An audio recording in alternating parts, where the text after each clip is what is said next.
மயங்கினேன் உன் விழிகளில். அத்தியாயம் 7. ஆதி பயண களைப்பில் அசதியாய் தூங்கிக் கொண்டிருக்க காலிங் பெல் அடித்தது. பாதி தூக்கத்தில் எழுந்தவன் கடிகாரத்தை பார்க்க மணி 5ஐ காட்டியது. எழுந்து சென்று கதவை திறந்தவன் எதிரில் நின்றிருந்தவரை பார்த்து அசையாமல் நின்றான். என்ன சார், வீட்டுக்கு வந்தவங்கள வாங்கன்னு கூப்பிட மாட்டீங்களா? இன்னும் அவன் அசையாமல் நின்றிருந்தான். யாரை பார்த்ததுன்னு கேட்குறீங்களா? வேற யாரு, நம்ம ஆதிரா தான். ஆதிரா ஆதியின் கையில் நறுக்கென்று கிள்ள, அம்மா ஏண்டி கிள்ளுற? பின்ன நீங்கள் கனவா நனவான்னு தெரியாமல் நின்றுக்கிட்டு இருக்கீங்களே, அதுக்கு தான். இப்போ தெரியுதா நிஜம்தான்னு என சொல்லி அவனை இடித்து கொண்டு உள்ளே சென்றாள். ஆதியும் ஆதிராவை தொடர்ந்து பின்னால் வர, அங்கே இருக்க லக்கேஜை யார் எடுத்துகிட்டு வர்றது, போய் எடுத்துட்டு வாங்க. அவன் ஆதிராவை முறைத்து கொண்டு நிற்க, என்னம்மா இன்னும் போலையா? என்னோட செல்லம்ல, போய் எடுத்துட்டு வா மாமா. அதற்கு அடுத்த நொடி ஆதி கையில் பெட்டியுடன் உள்ளே நுழைந்தான். ஆதவ், ப்ரஷ் பண்ணிட்டு வாங்க, காஃபி போட்டு வைக்கிறேன் என கூறி நேரே கிச்சனுக்கு சென்றாள். ஆதவனிடம் ஒரு கப்பை நீட்டினாள். அதை குடிக்க ஆரம்பித்தவனின் முகம் சுருங்கியது. என்னடி, காஃபியில் இனிப்பே இல்லை, சர்க்கரை போட்டாதானே இனிப்பு இருக்கும் என நக்கலாக பதில் கூறினாள் ஆதிரா. ஏன், சர்க்கரை அங்கதானே இருக்கு, நீ பார்க்கலையா? ஓ, பார்த்தேனே. அப்புறம் ஏண்டி சர்க்கரை போடலை? அது உப்பு போடலாம்னு நினச்சேன், அதுக்குள்ளே நீங்கள் வந்துட்டீங்க. அடி பாவி, நீ அக்கறையாக காஃபி போட்டு தரேன்னு சொன்னப்பவே நான் யோசிச்சுருக்கணும்.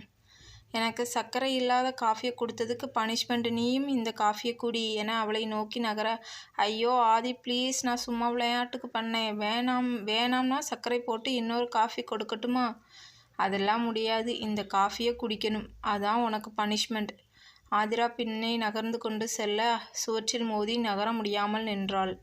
ஆதவன், இதுக்கு மேல் நீ போக முடியாதென தன் இரு கைகளையும் ஆதிராவின் இரு பக்கத்திலும் வைத்தான். இவ்வளவு அருகில் அவனை எதிர்பார்க்காத ஆதிராவின் இதயம் வேகமாக துடிக்க ஆதவன் அவளை இன்னும் நெருங்கினான். அவனின் மூச்சுக்காற்று அவள் மேல் பட்டு சூடு ஏற்றியது. ஆதவன், நான் போகணும் என கூற எண்ணி வாய் திறந்தவளின் வாயில் இருந்து காற்றுதான் வந்தது. உனக்கு வேற பனிஷ்மெண்ட் வச்சிருக்கேன் ஆதி. என்ன என்று ஆதிரா கண்ணால் கேட்க ஆதவன் தன் இதழ்களால் ஆதிராவின் செவி இதழ்களை மூடினான்.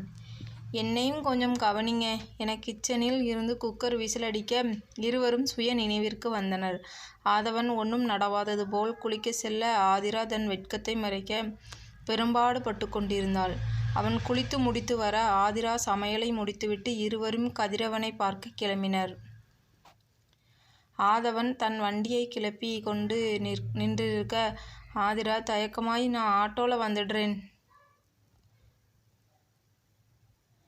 ஏன் ஆதி, பயப்படாமல் உட்காரு, மாமா நல்லாவே வண்டி ஓட்டுவேன். அவள் இன்னமும் தயங்கி கொண்டு இருக்க ஆதவன், சீக்கிரம் உட்காரு ஆதி, டைம் ஆயிடுச்சு, அப்பா பசியோட காத்துட்டு இருப்பாங்க.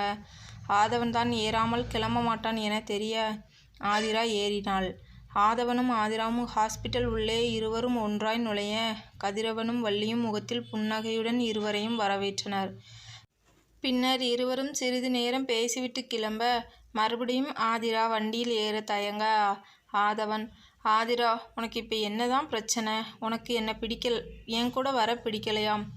அதில்ல ஆதி, நம்ம 2 பேரும் ஒன்றா போனால் ஆஃபீஸில் எல்லாரும் என்ன நினப்பாங்க, அதுதான் கொஞ்சம் தயக்கமாக இருக்குது.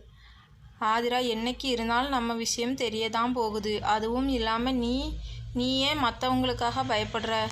இப்போ நீ ஏற போறியா இல்லையா? ஆதிராவும் வேறு எதுவும் பேசாமல் ஏற இருவரும் தங்கள் அலுவலகத்தை அடைந்தனர். வண்டியை நிறுத்திவிட்டு ஆதவன் ஆதிராவின் கைப்பிடித்து உள்ளே அழைத்து செல்ல அனைவரின் பார்வையும் இவர்கள் மேல் ஒரு நிமிடம் நிலைக்க ஆதவன் அனைவரிடமும், ஃப்ரெண்ட்ஸ், இது ஆதிரா, உங்களுக்கே தெரியும், பட் தெரியாத ஒரு விஷயம், இவங்க என்னோட ஒய்ஃப். உங்கள் யாரையும் கல்யாணத்துக்கு இன்வைட் பண்ண முடியலை, ஸோ சாரி ஃப்ரெண்ட்ஸ் என கூற அனைவரும் சிறிது நேர சலசலப்பிற்கு பிறகு ஒவ்வொருவராக வாழ்த்திவிட்டு சென்றனர். ஆதிராவிற்கு எப்படி சமாளிப்பது என மனதை அரித்து கொண்டிருந்த விஷயம். இவ்வளவு சுலபமாக முடியும் என எதிர்பார்க்காதவள் கண்களால் ஆதவனுக்கு நன்றி கோர ஆதவன் கண்ணடித்துவிட்டு தன் அறைக்கு சென்றான். மதியம் அனைவரும் கேண்டீனில் கூட நண்பர்கள் அனைவரும் ஆதிராவை ஒரு வழி பண்ணி கொண்டிருந்தனர். நானும் உங்க கூட ஜாயின் பண்ணலாமா என கேட்டபடி அருகினில் வந்தான் ஆதவன். என்ன ஆதி, இப்படி கேட்டுட்டீங்க? உங்களை சேர்த்துக்கலன்னா ஆதிரா எங்களை இன்னைக்கு உப்பு கண்டம் போட்டுருவா என இதையா கிண்டலடிக்க ஆதிராவிடமிருந்து பரிசாக முதுகில் ஒரு அடியை பெற்றாள். நலா, கொஞ்சம் அந்த சேரில் உட்கார்றீங்களா என ஆதவன் ஆதிராவின் பக்கம் உட்கார கேட்க, நண்பர்கள் அனைவரும் ஓவென கத்தினர். பிறகு அனைவரும் அரட்டை அடித்துக்கொண்டும் ஆதியை கிண்டல் அடித்துக்கொண்டும் சாப்பிட்டு முடித்தனர். மாலை வழக்கம்போல் இதயா ஆதிராவிடம் வந்து, வா ஆதி, கிளம்பலாம் என்றாள். ஆதிரா திரு திருவென முழிக்க, என்ன ஆதி, ஏதாவது ஒர்க் இருக்கா, ஏன் இன்னும் கிளம்பல? இதயா, நான் ஆதி கூட போகிறேன், ஆதி வெயிட் பண்ண சொன்னார் என கூற, அதற்கு இதயா, ஆமாம், இனிமே நீங்கள் எங்கள் கூடலாம் வருவீங்களா? அந்நேரம் ஆதவனும் வர, என்ன இதயா, நானும் பார்த்துக்கிட்டு இருக்கேன், நீங்களாம் ரொம்ப தான் என் ஆதியை ஓட்டிக்கிட்டு இருக்கீங்க. பாருடா, இவளுக்கு நீங்கள் சப்போர்ட்டா? நடத்துங்க, இனிமேல் இங்கே இருந்தால் என்ன 2 பேரும் வெளியே தள்ளினாலும் தள்ளிடுவீங்க, அதுக்கு முன்னாடி நானே கலண்டுக்கிறேன் என இதயா கிளம்பி செல்ல, ஆதவனும் ஆதிராவும் தங்கள் வீட்டிற்கு புறப்பட்டனர். இரவு உணவுக்கு சமைத்து கொண்டிருந்த ஆதிராவுக்கு துணையாக ஆதவனும் உதவிகள் செய்ய இருவரும் பேசிக்கொண்டே சமையலை முடித்தனர். சரி ஆதி, நான் ஹாஸ்பிட்டல் போகிறேன், கதவை பூட்டிக்கோ என ஆதவன் கிளம்பி சென்றான். சிறிது நேரம் டிவி பார்த்து கொண்டிருந்தவள் சோபாவில் அப்படியே உறங்கி போனாள். இரவு 10 மணிக்கு தன்னிடம் உள்ள சாவியால் கதவை திறந்து கொண்டு வந்தவன் ஆதிராவை சோபாவில் தூங்குவதை பார்த்துவிட்டு அவளை தூக்கி கொண்டு தன்னுடைய பெட்டில் படுக்க வைத்தான். காலையில் கண் விழித்தவள் தன் முகத்திற்கு அருகில் ஆதியின் முகம் பார்த்து சற்று நேரம் தான் எப்படி இங்கே வந்தோம் என யோசித்து கொண்டிருக்க, ஆதியும் கண் விழித்தான். இருவரும் எழுந்து தங்கள் வேலைகளை முடித்துவிட்டு வழக்கம்போல் ஹாஸ்பிட்டல் சென்றனர். ப்ராஜெக்ட் முடிக்க இன்னும் 10 நாட்களே இருக்க இருவரும் நேரம் இல்லாமல் உழைத்து கொண்டிருந்தனர். 1 வாரம் கழித்து கதிரவன் ஹாஸ்பிட்டலில் இருந்து வீட்டிற்கு டிஸ்சார்ஜ் ஆகி வந்தார். அன்று ஞாயிற்றுக்கிழமை என்பதால் வள்ளியும் ஆதிராவும் சமையல் செய்து கொண்டிருந்தனர். அனைவரும் மாலை பீச்சுக்கு போகலாம் என ஆதிரா கூற, ஆதி தனக்கு வேலை இருப்பதாக சொல்ல, வள்ளியும் தனக்கு சோர்வாய் இருப்பதால் வரவில்லை என கூறினார். அதை கேட்ட ஆதிராவின் முகம் வாட, கதிரவன் நான் வாரேண்டா ஆதிரா, எனக்கும் வீட்டுக்குள்ளே இருந்து ரொம்ப போர் அடிக்குது, என்ன கூட்டிட்டு போறியா? அதுக்கென்ன மாமா, நீங்கள் கிளம்பி ரெடியாக இருங்க, நாம் 2 பேர் மட்டும் போகலாம். ஆதிராவும் கதிரவனும் மாலை பீச்சுக்கு கிளம்பி செல்ல அனைத்து விஷயத்தையும் பேசிக்கொண்டு இருந்தனர். என்னம்மா, இன்னும் அவங்க 2 பேரும் வரலையா என்றபடி உள்ளே நுழைந்தான் ஆதவன். இல்லடா, இன்னும் வரல, கொஞ்சம் ஃபோன் பண்ணி பாருடா. ஹலோ ஆதி, எங்கே இருக்கீங்க? ஆதவ், இன்னும் 1/2 மணி நேரத்தில் வந்துடுவோம்.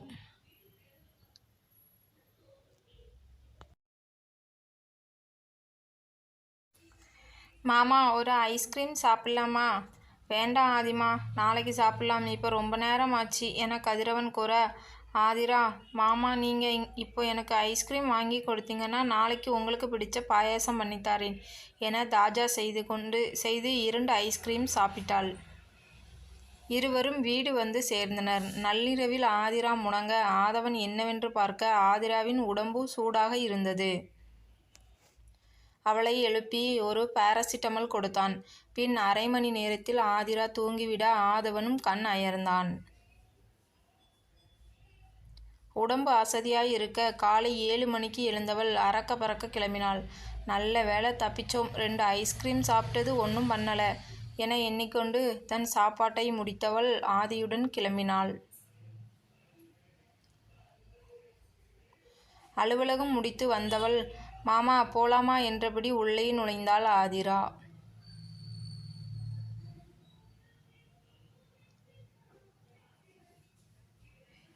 என்னடி, என்கிட்ட சொல்லவே இல்லை? என்ன சொல்லணும் ஆதவ்? எங்கேயோ போகலாமான்னு கேட்டியே, எனக்கு எங்கே போகிறோம்னு சொல்லவே இல்லை. ஐயோ, ஆசையை பாரு, உங்களை ஒன்றும் மாமான்னு கூப்பிடல. அதுவும் இல்லாமல் உங்களுக்கு வேலை நிறைய இருக்கு என சொல்லி கொண்டிருக்கும் போதே கதிரவன் வந்தார். 2 பேரும் இப்போ எங்கே கிளம்பிட்டீங்க என்றான் ஆதவன். கோயிலுக்கு என ஆதிரா சொல்ல, பார்க்கு என கதிரவன் சொல்ல இருவரும் நாக்கை கடித்து கொண்டனர். கோயிலுக்கா பார்க்குக்கா என ஆதவன் வினாவ, 2க்கும் என சொல்லி மாட்டிக்கொண்டனர். இப்போ எங்கே போறீங்கன்னு சொல்கிறீங்களா இல்லையா என ஆதவன் குரலில் கடுமை தெரிய, ஆதிரா ஐஸ்கிரீம் சாப்பிட போகிறோம் என்றாள். நேற்று எத்தனை ஐஸ்கிரீம் சாப்பிட்ட என ஆதி கேட்க, ஆதிரா ஆச்சரியத்துடன், ஆதி உங்களுக்கு எப்படி தெரியும்? அது இப்போ ரொம்ப முக்கியம். கேட்டதுக்கு பதில் சொல்லு என்றான் ஆதவன் கோபத்துடன். 2 என்றாள் ஆதிரா. ஓ, அதுதான் நைட்டு ஜுரமா? இனிமேல் நீ ஐஸ்கிரீம் சாப்பிட்ட என்ன பண்ணுவேன்னு எனக்கே தெரியாது என கோபமாக கூறிவிட்டு உள்ளே சென்றான் ஆதி. இப்போ நான் என்ன பண்ணிட்டேன்னு இவனுக்கு இவ்வளோ கோபம் வருது? அவனா வந்து பேசுகிற வரைக்கும் நானா பேச மாட்டேன் என ஒரு சிறிய விஷயத்தை பெரிதாக எடுத்துக்கொள்ள அதன் பின்விளைவுகள் தெரியாமல் உறங்கினாள்.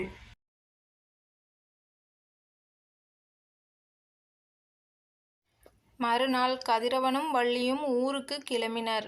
1 வார விடுமுறைக்கு பின் அன்றுதான் நிலா அலுவலகத்திற்கு வந்தாள். ஆதவனின் கல்யாணத்தை பற்றி கேள்விப்பட்டவள் நேரே ஆதியிடம் வந்து, என்ன ஆதி இப்படி பண்ணிட்ட? என்ன நிலா திடீர்னு இப்படி வந்து கேட்குற? நான் என்ன பண்ணேன்?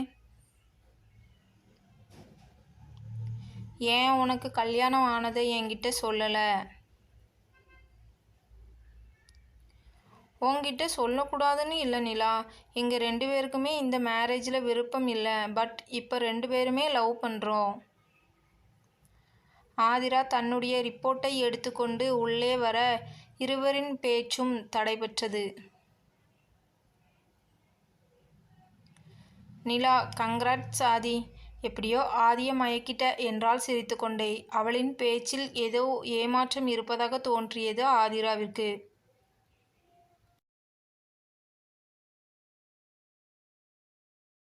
ஆனால் ஆதியோ இதெல்லாம் தெரியாமல், ஆமா நிலா, சரியான மாய மோகினி என்றான் ஆதிராவை ஓரக்கண்ணால் பார்த்து கொண்டே.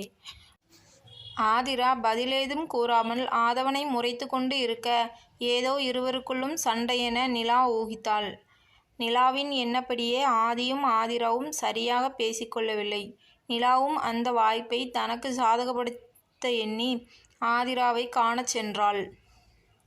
தன்னை பார்த்தாலே சரியாக பேசாதவள் தன்னை காண வந்திருப்பதை பார்த்து யோசித்து கொண்டிருந்தாள் ஆதிரா.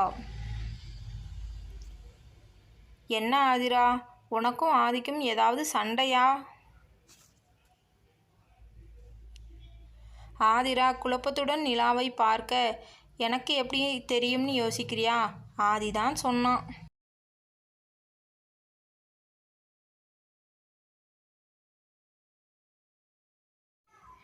இன்னமும் ஆதிராவின் குழப்பத்தை அதிகரிப்பதை பார்த்தவள் தனக்கு சாதகப்படுத்தி கொண்டு, எனக்கு ஏன் அவன் சொல்லணும்னு யோசிக்கிறியா? இந்தா இதை பாரு, உனக்கே தெரியும் என ஆதிராவிடம் ஒரு புகைப்படத்தை நீட்டினாள் நிலா.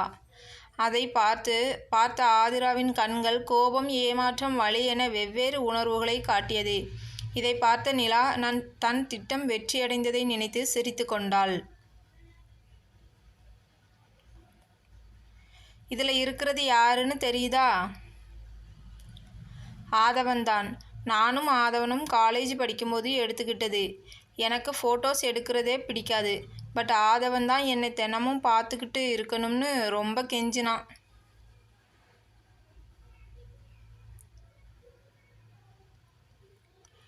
நீ என்ன சொல்கிறன்னு எனக்கு புரியலை என ஆதிரா கேட்க, உனக்கு இன்னுமா புரியலை ஆதி?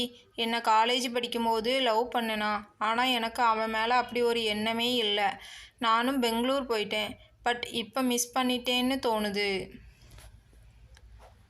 ஓகே ஆதிரா, எனக்கு டைம் ஆயிடுச்சு, நான் கிளம்புறேன் என தன் வேலையை முடித்த நிம்மதியுடன் நிலா கிளம்ப ஆதிராவின் மனதுக்குள் 1000 கேள்விகள் தோன்றின.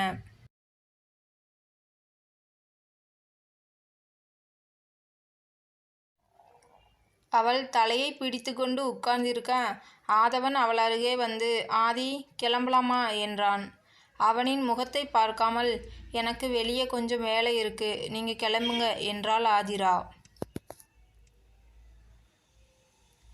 நான் வேணும்னா டிராப் பண்ணட்டுமா என ஆதவன் கேட்க, வேண்டாம் என்றாள் ஒற்றை வார்த்தையில். ஆதவன் அவள் இன்னும் கோபமாக இருப்பதாக நினைத்து கொண்டு வீட்டிற்கு வந்தவுடன் எப்படியாவது சமாதானம் செய்துவிட வேண்டும் என எண்ணினான்.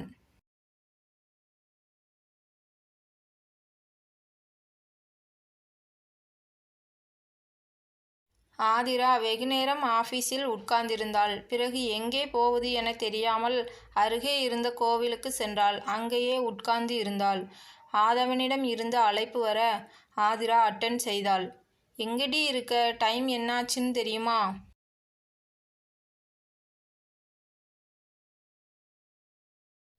தன் வாட்சை திரும்பி பார்த்தாள். அது மணி 9 காட்டியது. உங்கிட்ட தான் கேட்குறேன் ஆதி. நீ எங்கே இருக்கேன்னு சொல்லு, நானே வந்து கூட்டிட்டு போகிறேன். இல்லை வேண்டாம், நானே வந்துடுறேன் என ஃபோனை கட் செய்தாள். அடுத்த அரை மணி நேரத்தில் வீட்டிற்கு வந்தவள் நேரே அறைக்கு செல்ல ஆதவன், ஆதி வா சாப்பிடலாம் என சாப்பிட அழைக்க, எனக்கு வேண்டாம், நீங்க சாப்பிடுங்க என கூறி மற்றொரு அறையில் சென்று படுத்துக்கொண்டாள். தன் ரூமிற்கு வந்த ஆதவன் அங்கே ஆதிரா இல்லாததை கண்டு பக்கத்து அறையில் பார்க்க அங்கே ஆதிரா படுத்து இருந்தாள்.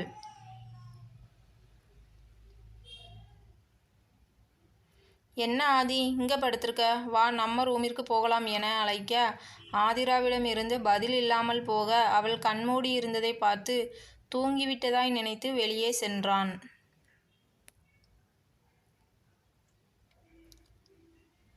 இன்றைக்கான எபிசோடு எப்படி இருந்துச்சு அப்படின்னு சொல்லிட்டு கமெண்ட் பாக்ஸில் கமெண்ட் பண்ணுங்கள்.